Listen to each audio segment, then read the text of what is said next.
నమస్కారం. సిటీ వార్తలకు స్వాగతం. ముందుగా ముఖ్యాంశాలు.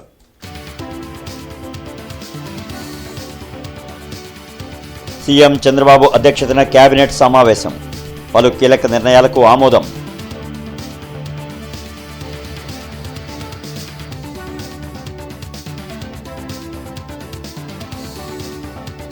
దేశంలోనే అత్యుత్తమ మోడల్గా Mangalagiri gems and jewellery park నిర్మాణం. అధికారులకు సూచించిన మంత్రి నారా లోకేష్.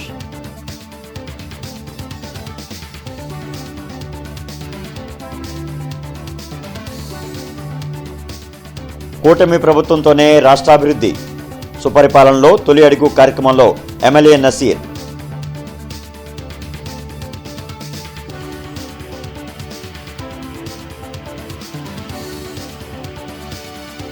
కవి కోకిల గుర్రం జాషువా వర్ధంతి. ఘన నివాళులర్పించిన రాజకీయ ప్రజా సంఘాల నేతలు.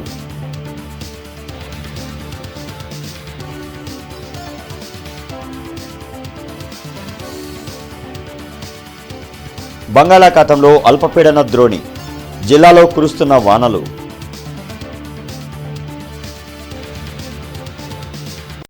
ముఖ్యమంత్రి చంద్రబాబు అధ్యక్షతన వెలగపూడి సచివాలయంలో కేబినెట్ భేటీ జరిగింది. పలు అంశాలపై చర్చించి కీలక నిర్ణయాలు తీసుకున్నారు. 70,000 కోట్ల పెట్టుబడులకు కేబినెట్ ఆమోదం తెలిపింది. సీఎం చంద్రబాబు అధ్యక్షతన వెలగపూడి సచివాలయంలో నిర్వహించిన మంత్రివర్గ సమావేశంలో 42 అంశాలపై చర్చించి కీలక నిర్ణయాలు తీసుకున్నారు. ఎస్ఐపిబి సమావేశంలో తీసుకున్న నిర్ణయాలకు మంత్రివర్గం ఆమోదం తెలిపింది. త్వరలోనే ఇళ్లు లేని నిరుపేదలకు గ్రామాల్లో 3 సెంట్లు, పట్టణాల్లో 2 సెంట్లు ఇచ్చే కార్యక్రమం చేపట్టాలని నిర్ణయించారు. ఏపీ ఎలక్ట్రానిక్స్ తయారీ పాలసీకి మంత్రివర్గం గ్రీన్ సిగ్నల్ ఇచ్చింది. కేబినెట్లో తీసుకున్న నిర్ణయాలను మంత్రి పార్థసారథి మీడియాకు వెల్లడించారు.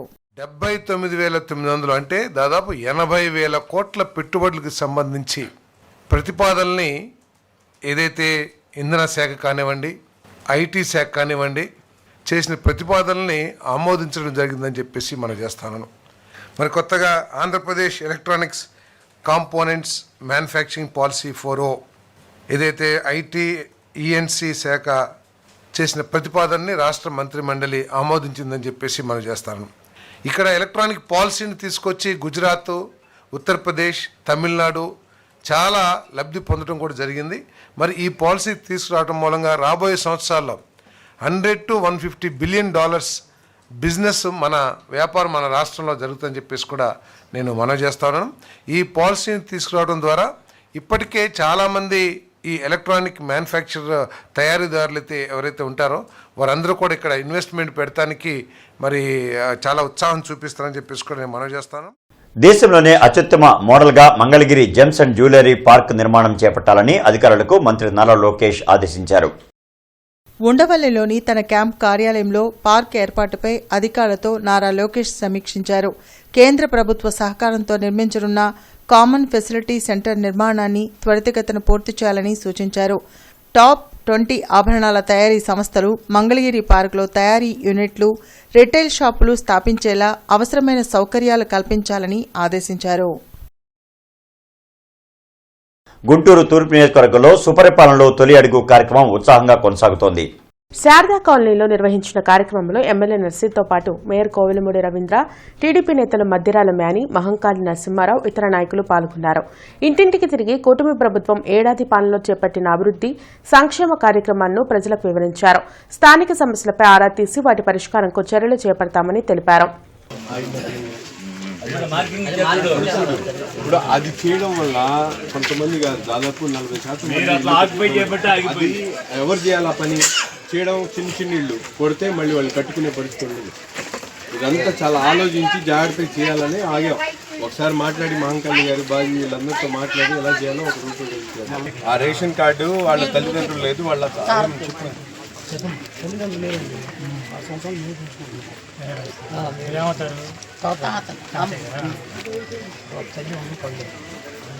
తల్లికి వందనం గురించి కాదు అడగాల్సింది. నీ దాంట్లో ఉన్నారా పిల్లలు? వీళ్ళ దాంట్లో యాడ్ చేయొచ్చా? వీళ్ళ దీంట్లో రోడ్డు ఒక్కోటి స్థలం వాళ్ళ దగ్గర నుంచి పర్మిషన్ తెచ్చుకోవాలా, సమస్యలు ఉంది. ఒక్కొక్కటి చేసుకుంటా వస్తున్నాం, అర్థమైందా? మీరు ప్రశాంతంగా ఉన్న మంచినీళ్ళు బాగానే వస్తున్నాయి. ఏమి ఇంకేమన్నా ఇబ్బంది? అమ్మఒడి పడిందా పిల్లలకి? Okay right. ఏమైంది మీకు? మద్యం కుంభకోణం వెనుక గాడ్ ఫాదర్ హస్తం ఉందని మాజీ మంత్రి డొక్కా మాణిక్యవర ప్రసాద్ ఆరోపించారు. దేశంలోనే అతిపెద్ద మద్యం కుంభకోణం ఆంధ్రప్రదేశ్లో జరిగిందని మాజీ మంత్రి డొక్కా మాణిక్యవర ప్రసాద్ వెల్లడించారు. నగరంపాలెంలో డొక్కా మాణిక్యవర ప్రసాద్ మీడియాతో మాట్లాడారు. చీప్ లిక్కర్ తాగి ఎంతో మంది చనిపోయారని ఆయన అన్నారు. ఈ మద్యం కుంభకోణం వెనుక ఉన్న గాడ్ ఫాదర్ ను పట్టుకుంటే అన్ని కుంభకోణాలు బయటపడతాయని చెప్పారు. ప్రభుత్వం ఈ మద్యం మాఫియా దోచుకున్న డబ్బంతా వసూలు చేసి బాధిత కుటుంబాలను ఆదుకోవాలని కోరారు. ఆ మద్యం కుంభకోణంలో అది ఒక మాఫియా, అది వాళ్ళు అధికారాన్ని అడ్డం పెట్టుకొని ఏ విధంగా దోచవచ్చో ఒక పెద్ద ప్రపంచంలో గాడ్ ఫాదర్ అని ఒక నావెల్ ఉంది. గాడ్ ఫాదర్ నావెల్లో కూడా వాళ్ళు కూడా బిత్తరపోయే విధంగా, ఆ నవల్లో ఉన్న క్యారెక్టర్లు కూడా భయపడే విధంగా వీళ్ళు దోచుకున్నారు. కాబట్టి గాడ్ ఫాదర్ని పట్టుకోవాలి. ప్రస్తుతం గాడ్ ఫాదర్ని పట్టుకోకుండా మద్యం కుంభకోణం, మద్యం మాఫియా గాడ్ ఫాదర్ని పట్టుకోవాలి, అసలు లబ్ధిదారుని పట్టుకోవాలి, మొత్తం ఆ దానిలో ఉన్నటువంటి కుంభకోణంలో ఉన్న వాళ్ళందరినీ పట్టుకొని చట్టము నిలబెట్టి దాన్ని రికవరీ చేసి ఆ ధనంతో ప్రత్యేక వైద్యశాలలు పెట్టి బాధితులకి కిడ్నీలు లివర్లు పోయిన వాళ్ళందరికీ బాధితులందరికీ సాయం చేయాలి. ఎవరైనా మరణిస్తే వాళ్ళకి ఆ కుటుంబాల కాంపెన్సేషన్ కూడా ఇవ్వాలని డిమాండ్ చేస్తున్నాను. బంగాళాఖాతంలో ఏర్పడిన అల్పపీడన ద్రోణి ప్రభావంతో రాష్ట్రంలో విస్తారంగా వర్షాలు కురుస్తున్నాయి. గుంటూరు జిల్లాకు ఆరెంజ్ అలర్ట్ ను వాతావరణ శాఖ జారీ చేసింది. తీరం వెంబడి 40 నుంచి 50 కిలోమీటర్ల వేగంతో గాలులు వీస్తాయని మత్స్యకారులు అప్రమత్తంగా ఉండాలని హెచ్చరించారు. గుంటూరు జిల్లాకు ప్రజాకవి గుర్రం జాషువా పేరును పెట్టి ఆయనను గౌరవించాలని మాజీ మంత్రి డొక్కా మాణిక్యవర ప్రసాద్ విజ్ఞప్తి చేశారు. ప్రజాకవి గుర్రం జాషువా వర్ధంతి సందర్భంగా నగరంపాలెం సెంటర్లోని ఆయన విగ్రహానికి మాజీ మంత్రి డొక్కా మాణిక్యవర ప్రసాద్, జనచైతన్య వేదిక అధ్యక్షులు వల్లంరెడ్డి లక్ష్మణ్ రెడ్డి పూలమాలలు వేసి నివాళులర్పించారు.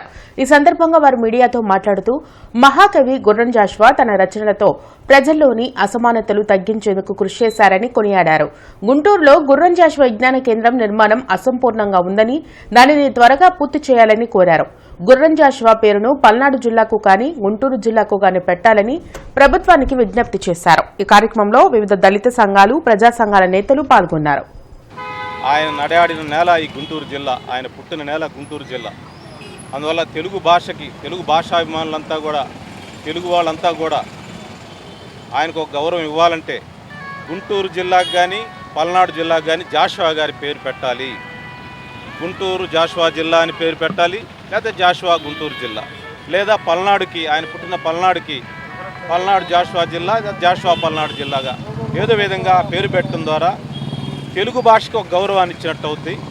ఈ సమాజంలో సామాజిక న్యాయం వచ్చేదాకా పోరాడాలని, ఈ సమాజంలో ఉన్న అసమానతలు, అవి ఆర్థిక అసమానతలు కావచ్చు, రాజకీయ అసమానతలు కావచ్చు, సామాజిక అసమానతలు, సాంస్కృతిక అసమానతలు, ఈ అసమానతలన్నీ లేని సమాజాన్ని గుర్రం జాషువా గారు కోరుకున్నారు.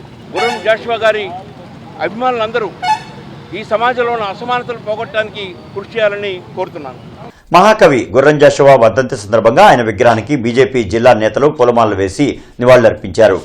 మహాకవి గుర్రం జాషువా తన రచనలతో సమాజానికి ఎంతో సేవ చేశారని జిల్లా అధ్యక్షులు తిరుపతిరావు కొనియాడారు. భారత ప్రభుత్వం ఆయన సేవలను గుర్తించి ఆయనకు పద్మభూషణ్ అవార్డు ఇచ్చి సత్కరించిందని గుర్తు చేశారు. అలాంటి మహనీయుని పేరును గుంటూరు జిల్లాకు పెట్టే అంశాన్ని కూటమి ప్రభుత్వం పరిశీలించాలని కోరారు. ఈ కార్యక్రమంలో జిల్లా బీజేపీ నాయకులు పాల్గొన్నారు.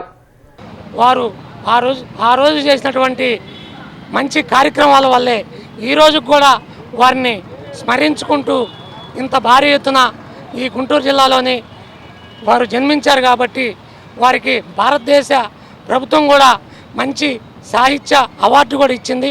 అలాగే పద్మభూషణ్ కూడా భారత ప్రభుత్వం ఇచ్చింది వారికి. అలాంటి మహానుభావులను స్మరించుకోవడం నిజంగా మన భారతదేశం చేసుకున్నటువంటి పుణ్యం అని చెప్పి నేను ముగిస్తున్నాను. రేపటి నుంచి శ్రావణ మాసం ప్రారంభం కానుంది.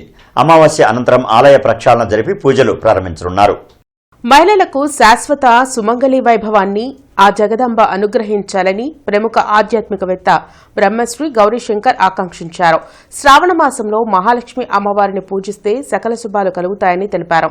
ఈ శ్రావణ మాసం అడుగు పెడుతున్నటువంటి వేళ విశ్వవ్యాప్తంగా ఉన్నటువంటి నారీమణులు ధీమంతులు, శ్రీమంతులు, సిరిమంతులై అన్ని రంగాలలో సముజ్వలైన ప్రగతిని సాధించాలని, వారి వారి కుటుంబాల్లో ఆనందపు వెన్నెల వెలుగులు ప్రసరించాలని మనస్ఫూర్తిగా కోరుకుంటూ జగదమ్మని మహిళలందరికీ శాశ్వతమైనటువంటి దీర్ఘసుమంగళి వైభవాన్ని ప్రసాదించు తల్లని చెప్పి ఆ మంగళగౌరీదేవిని అలానే శ్రీమన్మహాలక్ష్మిని వేడుకుంటున్నాం. ఓం నమో వెంకటేశాయ. హిందూ కళాశాలలో ఈరోజు ఆదాయ పన్ను శాఖ మరియు కామర్స్ డిపార్ట్మెంట్ వారి ఆధ్వర్యంలో ఆదాయ పన్ను దినోత్సవ వేడుకలు ఘనంగా జరిగాయి. ఆదాయ పన్ను శాఖ అసిస్టెంట్ కమిషనర్ డి వేణుగోపాల్ ముఖ్య అతిథిగా విచ్చేసి ఆదాయ పన్ను ప్రాధాన్యత, పౌరుల యొక్క బాధ్యతను వివరించారు. ఆదాయ పన్ను దేశాభివృద్ధికి ఎంతో దోహదపడుతుందని అన్నారు. కళాశాల ప్రిన్సిపాల్ డాక్టర్ ఎన్ విశ్వం ఆదాయ పన్ను శాఖ చేస్తున్న కృషిని అభినందించారు. వైస్ ప్రిన్సిపాల్ దుర్గాప్రసాద్ కామర్స్ విద్యార్థులకు ఈ అవగాహన ఎంతో ఉపయోగపడుతుందని తెలిపారు. సభా కార్యక్రమాన్ని ఐక్యూఏసీ కోఆర్డినేటర్ కామర్స్ విభాగాధిపతి డాక్టర్ వేణుగోపాల్ నిర్వహించారు. విద్యార్థులకు నిర్వహించిన క్విజ్ పోటీల్లో విజేతలకు సర్టిఫికెట్లు, బహుమతులు ఆదాయ పన్ను శాఖ వారు అందజేశారు. సత్తెనపల్లిలోని 3వ వార్డు నందు సుపరిపాలనలో తొలి అడుగు కార్యక్రమంలో ఎమ్మెల్యే కన్నా లక్ష్మీనారాయణ పాల్గొన్నారు. కూటమి ప్రభుత్వం అభివృద్ధి సంక్షేమమే లక్ష్యంగా ముందుకు సాగుతుందని కన్నా లక్ష్మీనారాయణ అన్నారు. 16,40,000 రూపాయలతో ఆధునీకరణ చేసిన వాకింగ్ ట్రాక్ను ఆయన ప్రారంభించారు. 3వ వార్డు నందు 12.3 లక్షల రూపాయలతో నూతనంగా నిర్మించబోతున్న సీసీ రోడ్లు మరియు అంతర్గత డ్రైనేజీలకు శంకుస్థాపన చేశారు. ఇంటింటికి వెళ్లి ప్రజలతో నేరుగా చర్చించి పథకాల గురించి కన్నా లక్ష్మీనారాయణ తెలుసుకున్నారు. ప్రజలకు పథకాలు అందుతున్నాయా లేదా అనే దానిపై అధికారులు దృష్టి పెట్టాలని అన్నారు.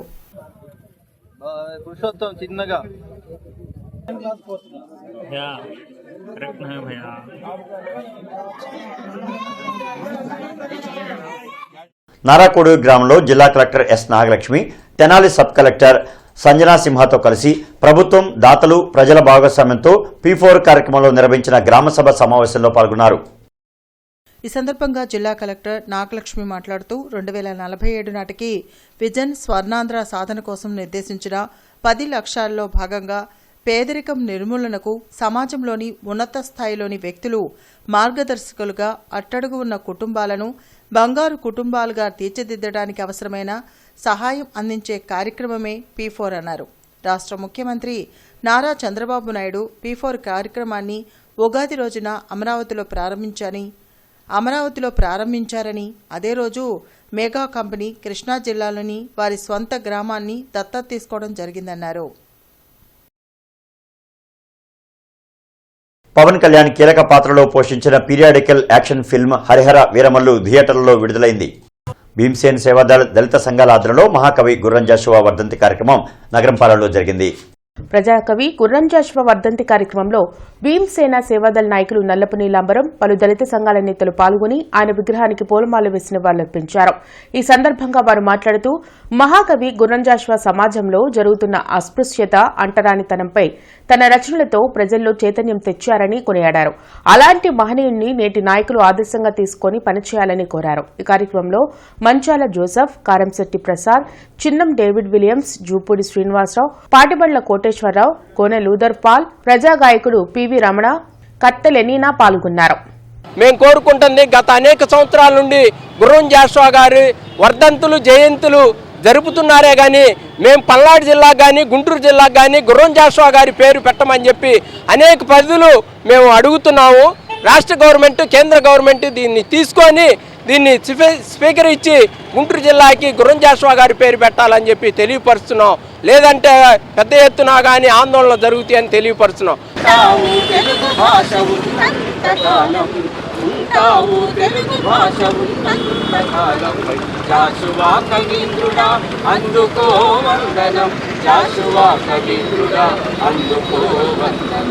కమిషనర్ పులి శ్రీనివాసులు గోరంట్ల, రెడ్డిపాలెం, సరస్వతి నగర్, జయంతి నగర్ తదితర ప్రాంతాల్లో పర్యటించి అభివృద్ధి పారిశుధ్య పనులను పరిశీలించి తీసుకోవాల్సిన చర్యలపై అధికారులకు ఆదేశాలు జారీ చేశారు. శివారు ప్రాంతాల్లో అవుట్ఫాల్ డ్రైన్లు ఎప్పటికప్పుడు శుభ్రం చేయాలని, మెషల వద్ద నిలిచే వ్యర్థాలను తొలగించాలని అధికారులను ఆదేశించారు. 2/7 బ్రాడీపేటలోని గుర్రం జాషువా విజ్ఞాన కేంద్రంలో జాషువా 54వ వర్ధంతి సందర్భంగా ఆయన చిత్రపటానికి పూలమాలలు వేసి నివాళులర్పించారు. ఈ సందర్భంగా జాషువా విజ్ఞాన కేంద్రం మేనేజింగ్ ట్రస్టీ పాసం రామారావు మాట్లాడుతూ నవయోగ కవి చక్రవర్తి గుర్రం జాషువా సాహిత్యాన్ని విస్తృతంగా ప్రజల్లోకి తీసుకువెళ్లాలన్నారు. విజయవాడ చెన్నుపాటి రామకోటయ్య ఇండోర్ స్టేడియం పడమట్ నందు ఓపెన్ టైక్వాండో నేషనల్ ఛాంపియన్షిప్ ఈ నెల 25, 26, 27 తేదీల్లో జరుగుతోంది. గుంటూరు టీటీ అకాడమీ నుంచి 43 మంది విద్యార్థులు వివిధ కేటగిరీల్లో పాల్గొంటారు. ఈ ఛాంపియన్షిప్లో గెలిచిన వారు అంతర్జాతీయ పోటీలకు సెలెక్ట్ అవుతారని ఎస్వి కృష్ణ అన్నారు. ఏపీ కోచ్ ఆధ్వర్యంలో ఈ పోటీలు జరుగుతాయి.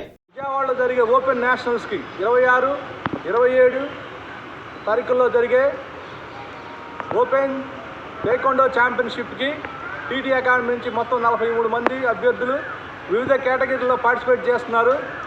రామకోటయ్య ఇండోర్ స్టేడియం విజయవాడలో జరుగుతున్నాయి. 25వ తారీఖు స్టార్ట్ అవుతుంది. ఇది 26, 27 కూడా కంటిన్యూగా జరుగుతుంది. దీనికి మన పిల్లలందరూ కూడా చాలా ఉత్సాహంగా పార్టిసిపేట్ చేస్తున్నారు. వీరందరికీ కూడా మా శుభాకాంక్షలు అందజేస్తున్నాము. వార్తలు ముగించే ముందు ముఖ్యాంశాలు మరొకసారి.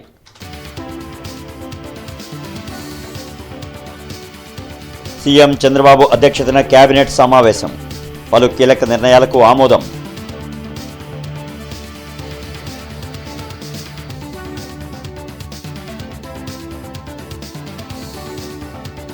దేశంలోనే అత్యుత్తమ మోడల్గా Mangalagiri gems and jewellery park నిర్మాణం, అధికారులకు సూచించిన మంత్రి నారా లోకేష్.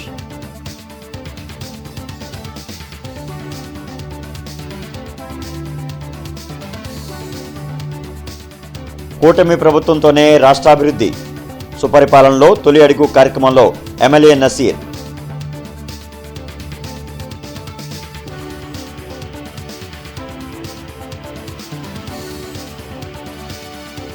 కవి కోకిల గుర్రం జాషువా వర్ధంతి, ఘన నివాళులర్పించిన రాజకీయ ప్రజా సంఘాల నేతలు.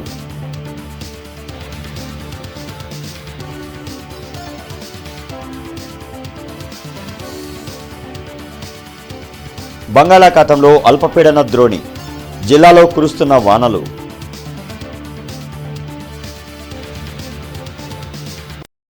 ఇక ఈ వార్తలు ఇంతటితో సమాప్తం. నమస్కారం.